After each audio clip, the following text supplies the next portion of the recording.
នៅអូស្ត្រាលីនៅទីក្រុងមែលប៊នបានមកស៊ីធីបងប្អូនមកនៅហាងរបស់ខ្មែរយើងនេះបើកនេះហាងកាហ្វេបងប្អូនបងប្អូនមកនឹងមកជួយ support ខ្មែរយើងកូនខ្មែរយើងដែលបើកនៅប្រទេសអូស្ត្រាលីហាងអត់តែឆ្ងាញ់ទេបងប្អូន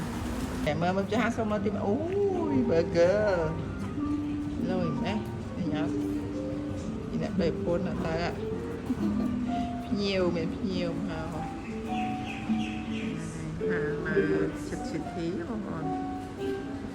ដើរមកចឹងអានេះឃើញនេះលាក់គេមានម្ហូបអីខ្លះនេះ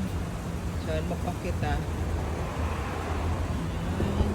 ជួយគ្រប់គ្រងកូនខ្មែរយើងបើហ្នឹងហូបច្រើនរបស់គេនេះបងប្អូនចង់ញ៉ាំនៅមែលប៊ននេះមកនេះនៅចិត្តស៊ីធីហើយឡើយនេះគេពងអត់ធ្វើតែឲ្យខ្ញុំញ៉ាំទេញ៉ាំមិនដឹងឯនេះខ្ញុំចាស់ហើយអានេះហៅអីគេឆាយឡាតេអូឆាយឡាតេឆ្ងាញ់មួយទឹកស្ដាយចាទូយើងអត់ប្រើបងប្អូនណាមកញ៉ាំមួយខ្ញុំនេះថា